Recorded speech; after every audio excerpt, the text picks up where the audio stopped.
Framed by the Law, The Spy Who Fought Back. It all started like any other Thursday evening. I'd just wrapped up a long day, grabbed a coffee from the corner shop, and was driving down Jefferson Boulevard. A quiet stretch of road I'd traveled 100 times before. My thoughts were on dinner, maybe a phone call to my sister, and whether I had enough time to catch the new episode of that spy thriller I liked. Funny, really.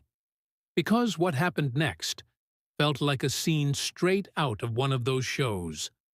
Only this wasn't fiction. This was my life, and it was about to go off the rails. Out of nowhere, I noticed flashing lights in my rearview mirror. Red and blue. Police. My heart skipped. Not because I was doing anything wrong. I wasn't speeding. I hadn't missed a light. But because I knew something was off, the moment I saw how slowly they walked up to my window. Calm, calculating, almost rehearsed. The officer on the driver's side tapped the glass, asked for my license and registration. I handed it over, still unsure what the issue was. He said there'd been a tip, anonymous, of course, about suspicious activity involving a vehicle matching mine. I laughed nervously, assuming it was a mistake. But he didn't smile. The other officer, already circling my car like a shark, suddenly shouted, "Got something here!" Within seconds, he held up a small bag of white powder and declared I was under arrest. I was frozen, speechless. It was planted. I knew it. They knew it. But none of that mattered. Not in that moment. They cuffed me, read me my rights, and threw me into the back of their squad car like I was some common criminal. But here's the thing they didn't know. I'm not who I appear to be. The name on my license, the job I claim to have, even my residence, all part of a carefully constructed alias. I'm an undercover CIA operative. My work requires a level of secrecy most people couldn't imagine. I've trained with special forces, I've embedded with foreign governments, and I've taken down international threats. But none of that compared to the danger I felt sitting in the back of that cruiser. Not because I feared prison, but because I realized I had just stumbled upon corruption inside the very system I was sworn to protect. At the station, they booked me with a smugness that made my skin crawl. These weren't rookie cops making a mistake. They were predators, professionals at abusing the system. And I was just another notch in their belt. Or so they thought. I remained silent through the entire process. I didn't resist, didn't argue. I observed. I memorized their movements, their body language, the timestamps on every document and interaction. I wasn't scared. I was focused. That night, I didn't call a lawyer. I made one call to a secure agency line that triggered a cascade of actions within the CIA. Within hours, federal agents were alerted. My handler was looped in. By morning, a team of covert legal operatives was en route. The local precinct had no idea they were sitting on a powder keg. When I appeared in court the next day, I was dressed in standard orange, but my mind was sharp. The courtroom was packed. The prosecution came in confident.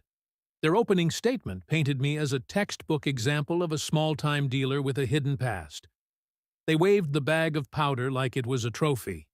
Then came the defense. My lawyer, a man who's represented spies, whistleblowers, and double agents, approached the bench with a briefcase full of evidence that made the room go quiet. Surveillance footage from multiple locations showed the officers meeting at a diner the day before my arrest. Audio clips from bugs we'd planted months earlier during a separate investigation into corrupt law enforcement. You see, the agency had already been looking into this precinct for suspicious patterns. My arrest was the opportunity we didn't know we needed. My case became the tipping point. One by one, the inconsistencies began to pile up. Why did their body cams malfunction only during my arrest. Why was there no forensic evidence tying me to the substance? Why did the supposed tip come from a disconnected phone number linked to one of the officer's cousins? The prosecution grew pale. The judge raised an eyebrow. The officers started sweating. Then it was my turn to take the stand. I stood there, still in my orange jumpsuit, and gave the court my real name, my real title. I watched as jaws dropped when I revealed my credentials. Top secret clearance, multiple international assignments, letters of commendation from senior intelligence officials. I explained why I couldn't reveal my identity sooner.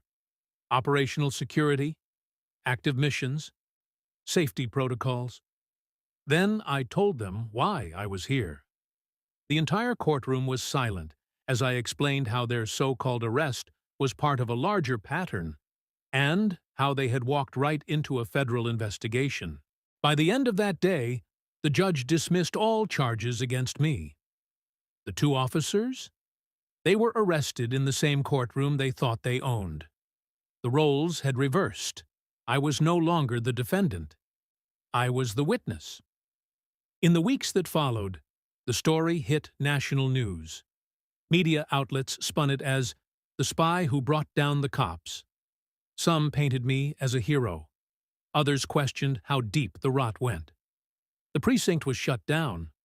More arrests followed. Internal investigations spread to other departments. What started as a bogus traffic stop ended in a reckoning.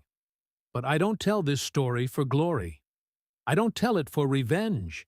I tell it because people need to understand that corruption doesn't always wear a villain's mask. Sometimes it wears a badge. Sometimes it smiles when it cuffs you. And sometimes, if you're lucky or trained, you get the chance to fight back.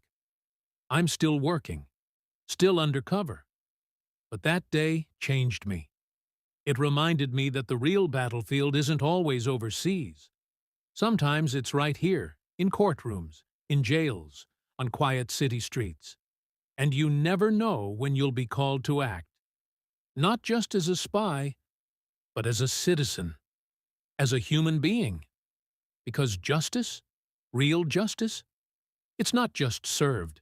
It's taken back, inch by inch, truth by truth, until the system is forced to look itself in the mirror. And finally, see who it's become. If you enjoyed this story and want more real-life twists and powerful narratives, don't forget to like the video and subscribe to the channel. Your support helps us bring more untold stories to light.